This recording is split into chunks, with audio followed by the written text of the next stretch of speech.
الحمد لله رب العالمين وأصلي وأسلم على المبعوث رحمة للعالمين وعلى آله وصحبه أجمعين أما بعد.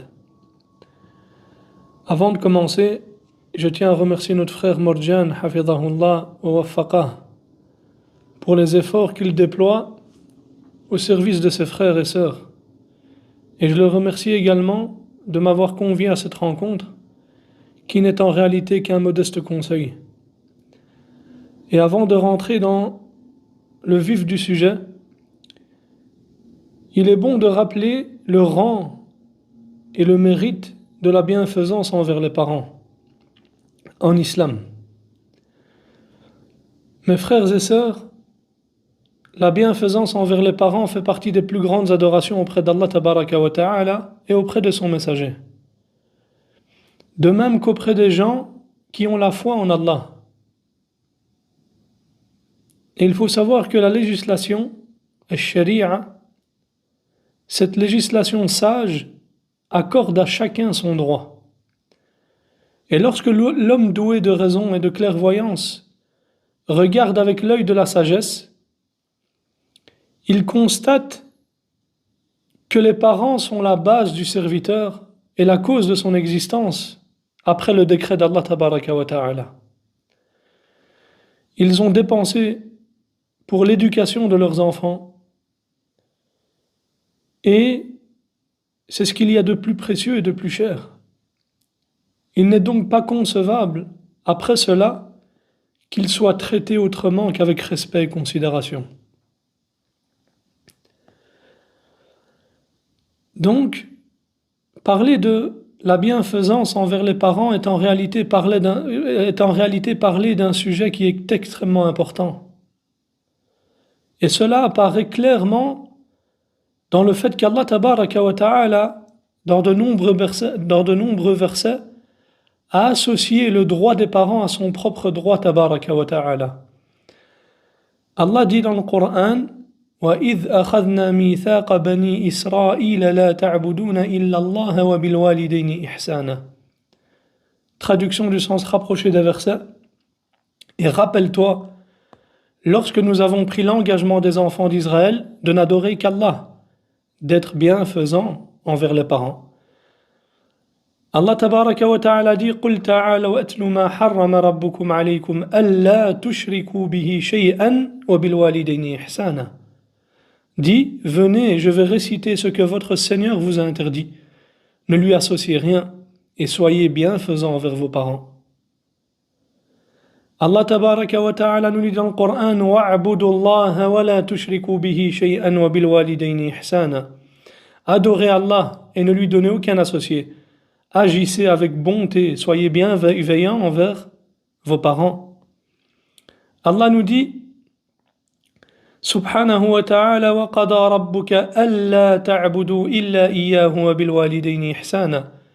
Et ton Seigneur a décrété: n'adorez que lui et soyez bienfaisants envers vos parents, envers les parents. Et Allah tabaraka wa ta'ala nous dit: وَوَصَّيْنَا الْإِنسَانَ بِوَالِدَيْهِ حَمَلَتْهُ أُمُّهُ وَهْنًا عَلَى وَهْنٍ وَفِصَالُهُ فِي عَامَيْنِ أَنِ اشْكُرْ لِي وَلِوَالِدَيْكَ إِلَيَّ الْمَصِيرُ. Nous avons enjoint à l'homme d'être bienveillant envers ses parents. Sa mère a subi pour lui peine sur peine en le portant et en l'allaitant 2 années durant jusqu'à son sevrage. Sois donc reconnaissant envers moi ainsi qu'envers tes parents. Et la parole d'Allah Tabaraka wa Ta'ala ici: sois donc reconnaissant envers moi ainsi qu'envers tes parents, indique clairement l'immensité du droit des parents, l'obligation d'être bienfaisant envers eux et d'agir avec bonté envers eux, ainsi que la mise en garde sévère et l'avertissement sévère contre le fait de leur désobéir et de leur porter préjudice. Et notre législation a insisté sur cette bienfaisance pour plusieurs raisons. La première raison, mes frères et sœurs, c'est que l'obéissance aux parents est un ordre d'Allah. Et il a certes prescrit cela à ses serviteurs après leur avoir ordonné de l'adorer seul sans rien lui associer.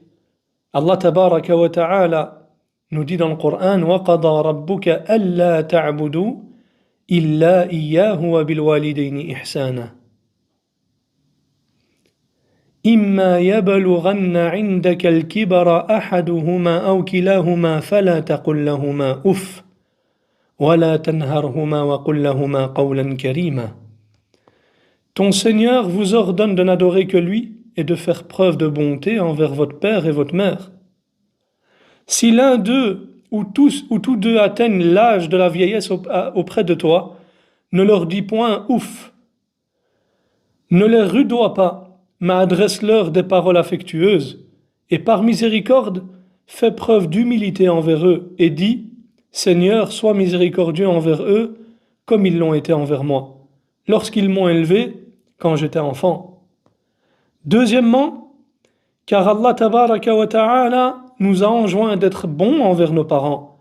Et Allah dit وَوَصَّيْنَا الْإِنسَانَ بِوَالِدَيْهِ حُسْنًا وَإِنْ جَاهَدَاكَ لِتُشْرِكَ بِمَا لَيْسَ لَكَ بِهِ عِلْمٌ فَلَا تُطِعْهُمَا إِلَيَّ مَرْجِعُكُمْ فَأُنَبِّئُكُمْ بِمَا كُنْتُمْ تَعْمَلُونَ. Nous avons enjoint à l'homme d'être bon envers son père et sa mère. Mais s'il te pousse à m'associer ce dont tu n'as aucune connaissance, ne leur obéis pas. C'est vers moi seul que vous ferez retour et je vous informerai de ce que vous faisiez. Troisièmement, car la bienfaisance envers les parents fait partie des œuvres les plus aimées auprès d'Allah tabaraka wa ta'ala. Il a été rapporté dans le hadith rapporté par le Bukhari ou Muslim, d'après Abdullah ibn Mas'ud radiyallahu anhu, qu'il dit, j'ai demandé au prophète sallallahu alayhi wa sallam quelle est l'œuvre la plus aimée auprès d'Allah.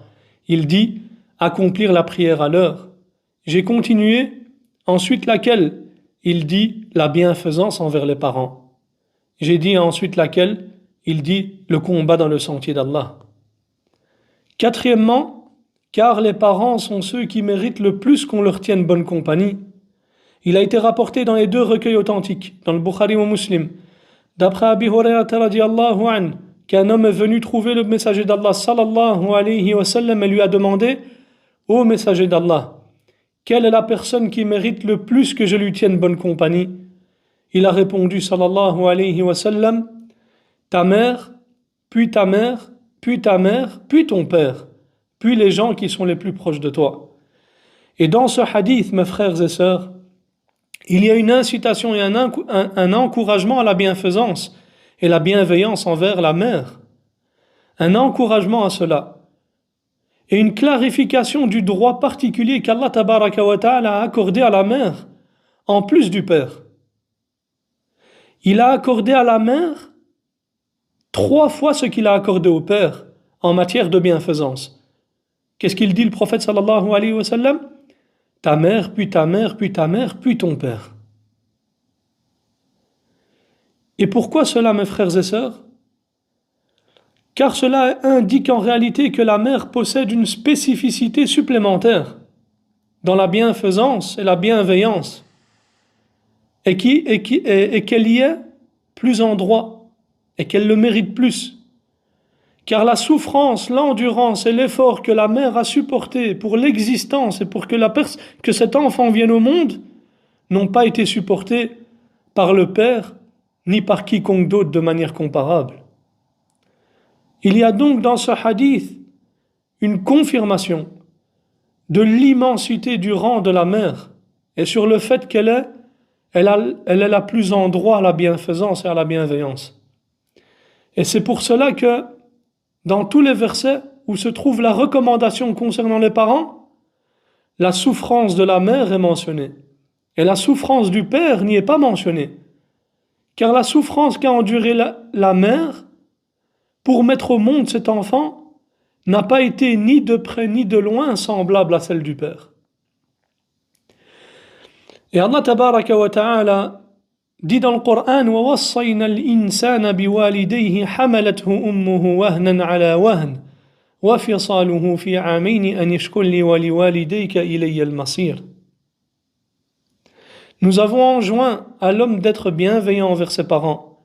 Sa mère a subi pour lui peine sur peine, en le portant et en l'allaitant 2 années durant jusqu'à son sevrage. Sois donc reconnaissant envers moi ainsi qu'envers tes parents. Mes frères et sœurs, celui qui médite sur ce verset, il y verra une indication à ce sens.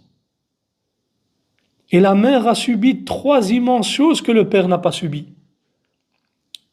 La première, la grossesse et son épuisement.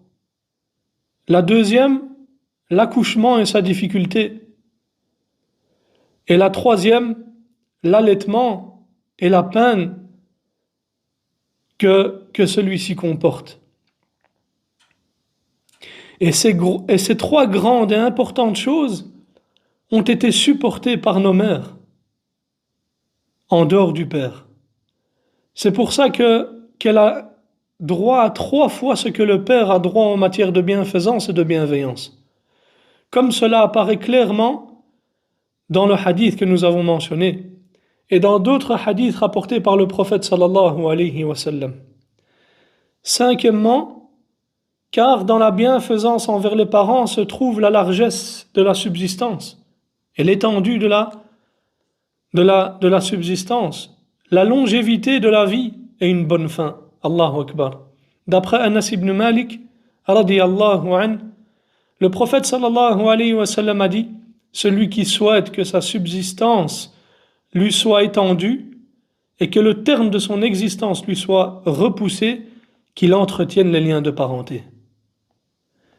6e, la bienfaisance envers les parents fait partie de ce qui fait entrer au paradis et éloigne du feu. 7e, d'après Abdullah ibn Amr, un homme est venu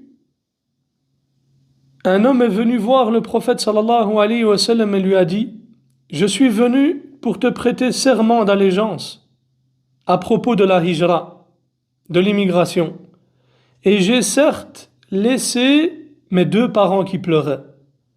Et le prophète sallallahu alayhi wa sallam lui a alors dit: retourne vers eux et fais-les rire comme tu les as fait pleurer. 8e, d'après Abdullah ibn Amr, radiyallahu anhuma, un homme s'est rendu auprès du prophète sallallahu alayhi wa sallam et a dit: je te prête serment d'allégeance pour la hijra et le djihad. Je cherche par cela la récompense de la part d'Allah. Et le prophète sallallahu alayhi wa sallam lui a alors dit: y a-t-il un de tes 2 parents qui est vivant? Il dit oui, les 2 sont vivants. Le prophète sallallahu alayhi wa sallam lui a dit: alors, tu recherches la récompense de la part d'Allah? Il dit oui. Le prophète sallallahu alayhi wa sallam lui a alors dit: alors retourne vers tes parents et tiens leur compagnie de la meilleure des manières. Allahu Akbar. Al-Hafidh ibn Hajar a dit ici, c'est-à-dire que si tu as des parents, alors fournis tous tes efforts dans leur bienfaisance et leur bienveillance, et ainsi que dans le bon comportement envers eux, car cela tiendra pour toi la place du combat contre l'ennemi. Allahu Akbar. Allahu Akbar. 9e, car l'agrément du Seigneur est dans l'agrément du Père, et la colère du Seigneur est dans la colère du Père, comme cela a été rapporté dans le hadith authentique. Et nous avons mentionné ici le rang qu'occupe la bienfaisance envers les parents et ses mérites. Et bien sûr, il y a encore de nombreux mérites et de nombreux hadiths à mentionner. Mais nous allons mentionner maintenant quelques hadiths concernant la désobéissance aux parents. Car la désobéissance aux parents, en islam, est considérée, dans cette législation, comme un très grand péché, dont la punition auprès d'Allah tabaraka wa ta'ala est sévère. Et le prophète sallallahu alayhi wa sallam en a mis en garde avec la plus grande fermeté dans de nombreux hadiths et l'a compté parmi les plus grands des péchés. Abu Bakrata radiyallahu anhu a dit: le messager d'Allah sallallahu alayhi wa sallam a dit: ne vais-je pas vous informer au sujet du plus grand des péchés? Les compagnons ont alors répondu: bien sûr, au messager d'Allah. Il dit: l'association à Allah et la désobéissance aux parents. rapporté par Bukhari et Muslim. Abu Bakr radiallahu anhu rapporte que le prophète sallallahu alayhi wa sallam a dit: il y a deux choses qu'Allah précipite leur rétribution dans ce bas monde: la transgression et la désobéissance aux parents, authentifié par l'imam al-Albani rahimahullah. Également, ya ikhwa wa akhawat, la désobéissance aux parents empêche d'entrer au paradis, qu'Allah tabaraka wa ta'ala nous en préserve. Dans le hadith d'Abdullah ibn Amr radiallahu anhuma, le prophète sallallahu alayhi wa sallam a dit: le désobéissant envers ses parents n'entrera pas au paradis. Et il a été jugé bon par l'Albani rahimahullah.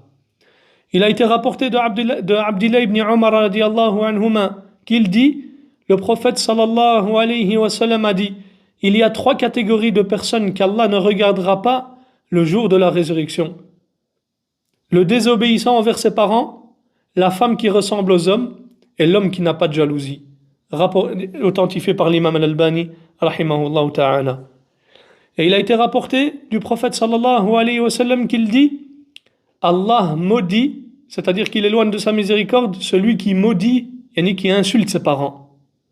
Et c'est là qu'on voit le danger d'insulter les parents. Et malheureusement, c'est quelque chose qui est très propagé à notre époque. Qu'Allah tabaraka wa ta'ala nous préserve. Et il faut savoir que les gens de science ont dit: il y a deux manières par lesquelles l'individu peut tomber dans l'insulte des parents ou bien dans la malédiction d'Allah en insultant ses parents. La première, c'est en insultant directement ses parents. Et le prophète sallallahu alayhi wa sallam a dit: Allah a maudit celui qui maudit ses parents, yani les insulte. Et le prophète sallallahu alayhi wa sallam a dit: que soit maudit celui qui insulte son père, que soit maudit celui qui insulte sa mère, authentifié par l'imam al-Albani rahimahullah ta'ala. La deuxième, c'est en étant la cause que ses parents soient insultés. Comment? C'est-à-dire s'il insulte les parents d'une personne et que celle-ci insulte ses parents en retour. Et le prophète sallallahu alayhi wa sallam a dit: fait partie des plus grands péchés le fait que l'individu maudisse ses parents. Et les compagnons ont dit: ô messager d'Allah, comment un homme peut-il insulter ses parents et les maudire? Il a répondu sallallahu alayhi wa sallam: un homme insulte les parents d'une personne qui à son tour insulte son père et insulte sa mère. Rapporté par le Bukhari. Vous voyez ici, et là je m'adresse aux jeunes, le danger d'insulter les parents d'autrui. Il se peut que tu insultes sa mère et que tu sois la cause que ta mère soit insultée. Et le prophète sallallahu alayhi wa sallam fait partie des plus grands péchés, le fait que l'individu insulte ses parents. Ô messager d'Allah, comment un homme peut-il insulter ses parents? Il dit sallallahu alayhi wa sallam: un homme insulte les parents d'une personne qui à son tour insulte son père et insulte sa mère. Et cela se produit de manière générale en fréquentant des mauvaises personnes. Il faut que tu prennes donc garde à tes fréquentations. Maintenant, nous allons voir, bi'idhnillah, nous allons mentionner certaines paroles de Salaf sur la bienfaisance envers les parents. Et parmi les paroles grandioses qui ont été rapportées dans ce sujet, il y a ce qu'a rapporté le Bukhari dans l'Adab al-Mufrad et qui a été authentifié par l'imam al-Albani, qu'Ibn Abbas radiyallahu anhuma a dit: je ne connais pas d'œuvre qui rapproche le plus d'Allah que la bienfaisance envers la mère. Et ce qui est étonnant, mes frères et sœurs, et incroyable, c'est que cette parole a un contexte. Et écoutez bien, subhanallah. Un homme est venu voir Ibn Abbas radiyallahu anhuma et lui a dit: j'ai demandé une femme en mariage, mais elle a refusé de se marier avec moi. Ensuite, un autre que moi l'a demandé en mariage et elle a voulu se marier avec lui. Alors j'ai été pris de jalousie et je l'ai tué. Est-ce que je peux me repentir? Est-ce que j'ai droit à un repentir? Regardez qu'est-ce qu'il dit à Ibn Abbas radiyallahu anhuma. Abdullah ibn Abbas radiyallahu anhuma, qu'est-ce qu'il lui dit? Est-ce que ta mère est vivante? Il a dit non. Et ensuite il lui dit: repens-toi à Allah et rapproche-toi de lui autant que tu le peux. C'est fais le maximum de bonnes actions. Et Ata ibn Yassar, qui rapporte cela, a dit, je suis allé questionner Abdullah ibn Abbas radiyallahu anhuma, et je lui ai dit, pourquoi lui as-tu demandé si sa mère était vivante? Et Abdullah ibn Abbas radiyallahu anhuma a dit, certes, je ne connais aucun acte, aucune œuvre qui rapproche plus d'Allah que le bon comportement et la bienveillance et la bienfaisance envers la mère. Allahu Akbar. Ya ikhwa, tant que nos mères sont en vie, il faut qu'on en profite au maximum. Et qu'on se rapproche d'Allah tabaraka wa ta'ala en étant bienveillant et bienfaisant envers elles. Qu'Allah tabaraka wa ta'ala préserve nos mères.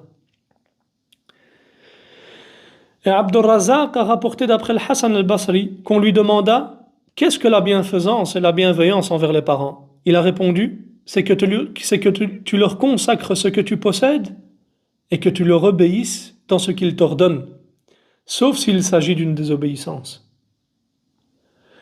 Et Al-Bukhari a rapporté dans l'Adab al-Mufrad, d'après Taysila ibn Miyas, qu'il dit, Ibn Omar me dit, radiyallahu anhuma, fuis-tu le feu et aimes-tu entrer au paradis? Je lui ai répondu oui, par Allah. Il dit, ton père est-il vivant? Je dis, j'ai ma mère. Il dit, radiyallahu anhuma, par Allah, si tu lui parlais avec douceur et que tu lui donnais à manger, tu entreras assurément au paradis tant que tu évites les grands péchés. Et cela a été authentifié par l'imam al-Albani, rahimahullah ta'ala. Et certains sages ont dit, ne te lie pas d'amitié avec celui qui est désobéissant envers ses parents, car il ne te sera jamais bienfaisant car il ne sera jamais bienfaisant envers toi alors qu'il a désobéi à celui qui avait sur lui un droit plus obligatoire que le tien. Allahu Akbar. Si tu vois que tu as un ami qui est désobéissant envers sa mère, envers ses parents, ne le fréquente pas. Car s'il a désobéi à ses parents et n'a pas été bienveillant envers eux, il ne le sera pas envers toi. Et il a été rapporté que lorsque la mère d'Iyas ibn Muawiyah est morte, il pleura. On lui dit, qu'est-ce qui te fait pleurer? Il a répondu, j'avais 2 portes ouvertes vers le paradis et l'une d'entre elles s'est refermée. Allahu Akbar. Et pour revenir au sujet de notre conférence et au conseil que je voulais donner à mes frères et sœurs convertis, donc cette conférence et ce conseil qui est intitulé La manière d'agir avec ses parents non musulmans, ou comment le converti doit se comporter avec ses parents non musulmans, il ne fait aucun doute, mes frères et sœurs, que celui qui s'est récemment converti a grandement besoin que lui soient expliqués les enseignements de la religion ainsi que ses orientations dans ce sujet, afin que son comportement envers ses parents se fasse avec clairvoyance, selon la guidée d'Allah tabaraka wa ta'ala, et qu'il ne penche pas vers un comportement qu'il pense faire partie de la religion d'Allah subhanahu wa ta'ala, alors qu'il est dans l'erreur et se trompe, et qu'il nuise ainsi à lui-même, et qu'il se comporte avec ses parents d'une manière qui est à l'opposé des enseignements de l'islam et de la guidée du prophète sallallahu alayhi wa sallam. Allah tabaraka wa ta'ala a exposé dans le Coran le comportement que doit avoir l'enfant musulman envers ses parents non musulmans. Et cela dans la sourate Al-Ankabut,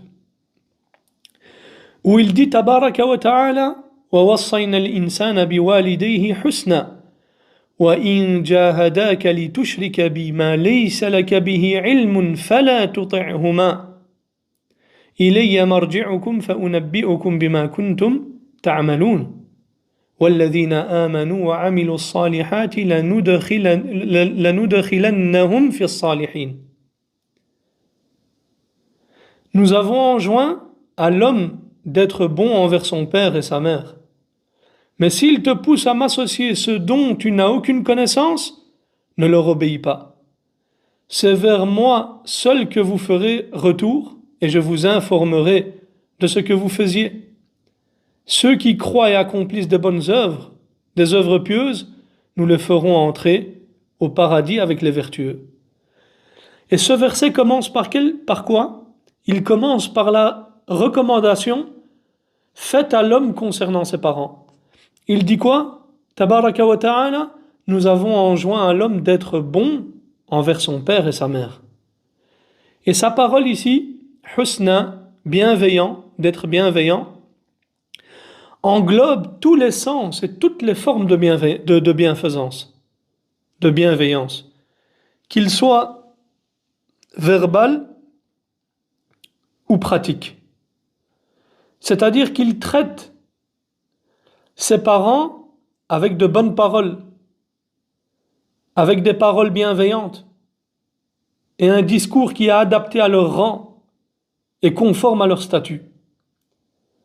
De même, dans le comportement envers eux, il doit faire preuve de bienveillance, que ce soit en étant à leur service, en les aidant, en les assistant, en prenant en charge leurs besoins et encore d'autres choses. Et il s'agit là d'une recommandation générale qui englobe chaque porte de la bienfaisance et chaque voie qui mène au bien. Et il dit ensuite, Tabaraka wa ta'ala, mais s'il te pousse à m'associer ce dont tu n'as aucune connaissance, c'est-à-dire si les deux parents sont dans le polythéisme et la mécréance, et qu'ils poussent leur fils à commettre le polythéisme et à mécroire en Allah, et le sens ici de s'il te pousse, c'est-à-dire c'est qu'ils déploient tous leurs efforts et qu'ils répètent avec insistance et demandent à leur fils, qui répètent avec insistance auprès de leur fils et demandent auprès de leur fils qu'ils reviennent au polythéisme et à la mécréance. C'est ça ici s'il te pousse. Et sa parole, ce dont tu n'as aucune connaissance, ceci est une description inhérente au polythéisme. Car personne ne possède de science qui atteste de la validité du polythéisme. Personne. Le polythéisme est faux, batil. Et il n'existe aucune science authentique qui indique la validité du polythéisme. Et dans cela, il y a le fait que les polythéistes et les gens qui ont des croyances polythéistes et mécréantes ne possèdent absolument aucune preuve ni aucune science authentique qui indique que ce sur quoi ils sont est la vérité. Aucune preuve.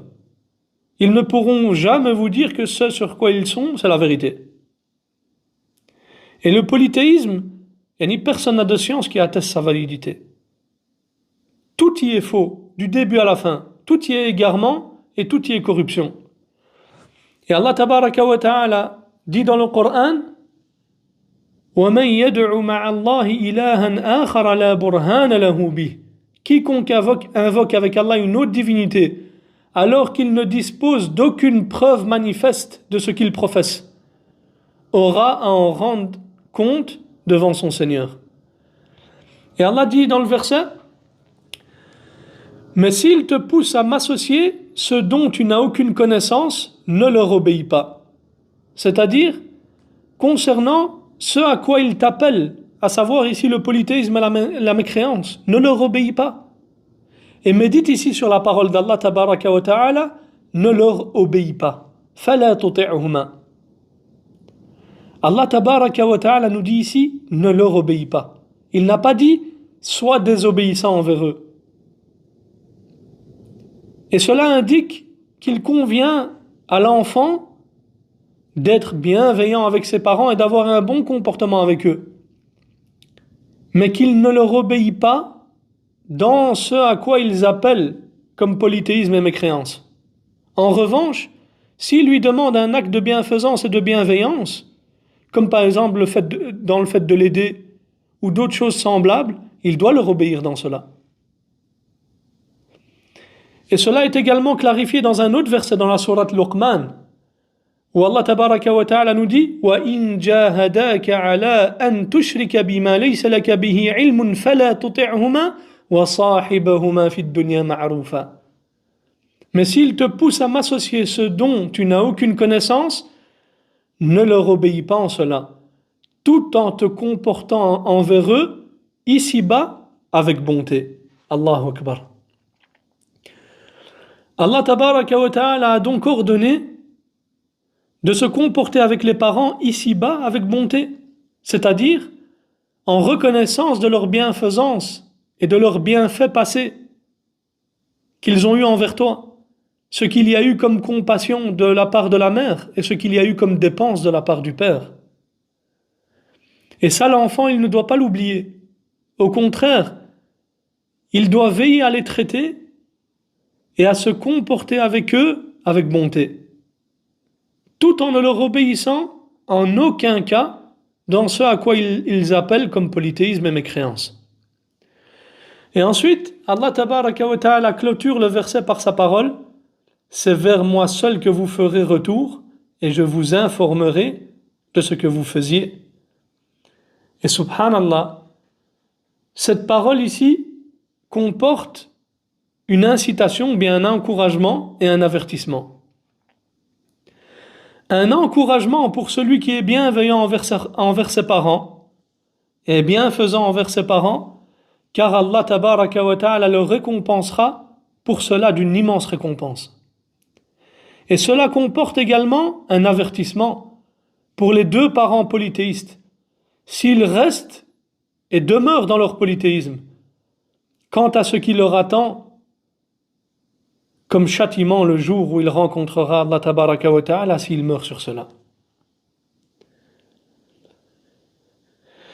Puis, celui qui patiente sur le tawhid et la foi ne se laisse pas influencer par ses parents dans ce à quoi il l'appelle comme polythéisme et mécréance.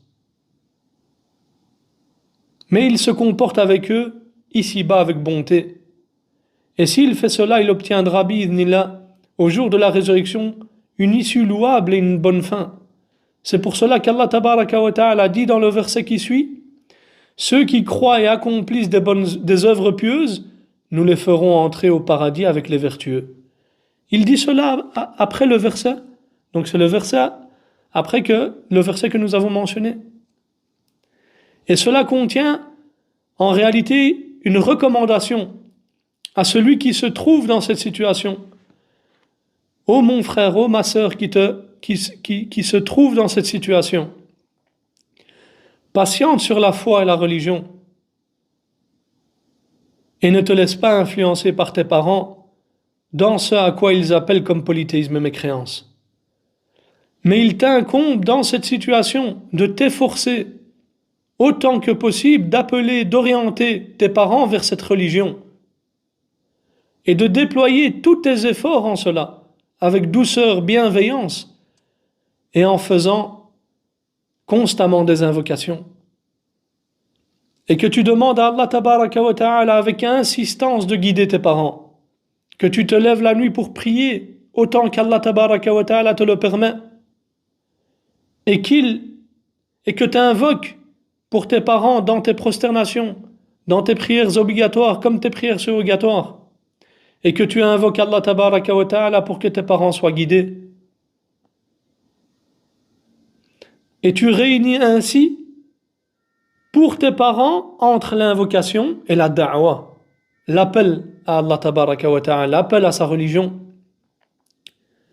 Et l'invocation, on parle de seul adresser et demander à Allah tabaraka wa ta'ala. C'est-à-dire que tu invoques Allah, que tu demandes la guider pour eux.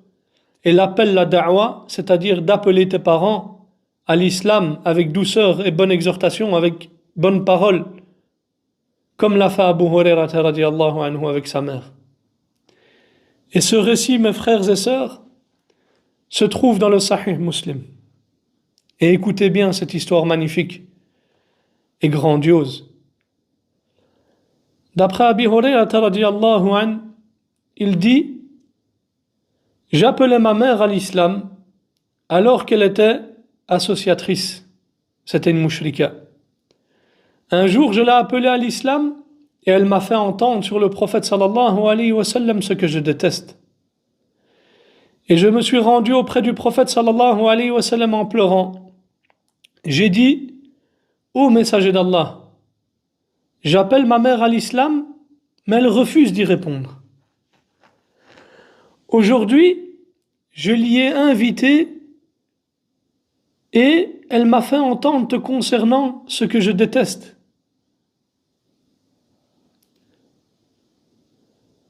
Ainsi, ô messager d'Allah, invoque Allah pour qu'il guide la mère de Abi Huraira. C'est-à-dire qu'il a demandé au prophète sallallahu alayhi wa sallam qu'il guide sa maman. Et le prophète sallallahu alayhi wa sallam a dit, ô Allah, guide la mère de Abi Huraira. Il dit ensuite, radiyallahu an, alors je suis sorti heureux suite à l'invocation du prophète sallallahu alayhi wa sallam. Et une fois arrivé à la porte, je l'ai trouvé fermée. Et ma mère a entendu le bruit de mes pas et elle a dit, reste à ta place, ô Abi Huraira. Et j'ai entendu le bruit que faisait l'eau. Et elle a alors fait le ghusl, a mis sa robe et a oublié de mettre son voile. Elle a ouvert la porte puis a dit, ô Abi Huraira, elle dit, ô Abi Huraira, ashhadu an la ilaha illallah wa ashhadu anna Muhammad Rasulullah. Ô Abi Huraira, j'atteste de la ilaha illallah et j'atteste que Mohammed est le serviteur d'Allah et son messager. Et subhanallah, si on médite, combien il y avait entre la maison de Abu Huraira et la maison du prophète sallallahu alayhi wa sallam? Peut-être 5 minutes.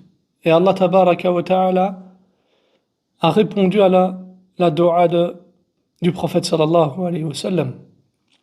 Il dit ensuite, je suis retourné auprès du prophète sallallahu alayhi wa sallam en pleurant de joie et j'ai dit, ô messager d'Allah, reçois la bonne nouvelle.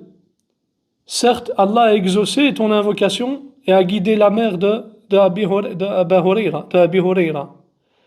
Et le prophète sallallahu alayhi wa sallam a loué Allah, lui a fait des éloges et a prononcé des bonnes paroles. Il dit ensuite, j'ai dit, ô messager d'Allah, invoque Allah pour que ce serviteur croyant nous aime, moi et ma mère, et pour que nous les aimions également.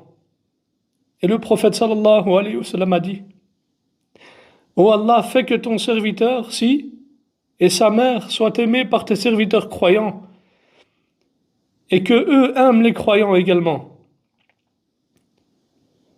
Ainsi, il n'y a pas un croyant qui a été créé et a entendu parler de moi ou m'a vu sans qu'il ne m'aime.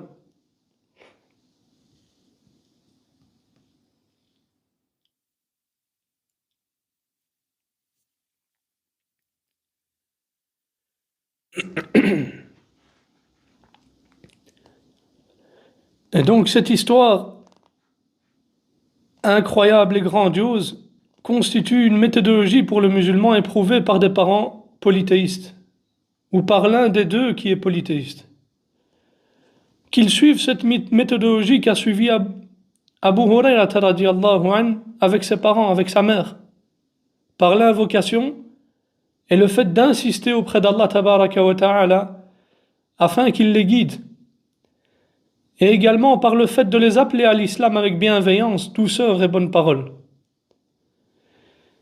Puis le bon comportement envers les parents, le respect des règles de bienséance avec eux, la douceur dans le comportement, le fait de se comporter avec eux ici-bas avec bonté, et de leur faire du bien et agir de manière convenable dans la mesure du possible.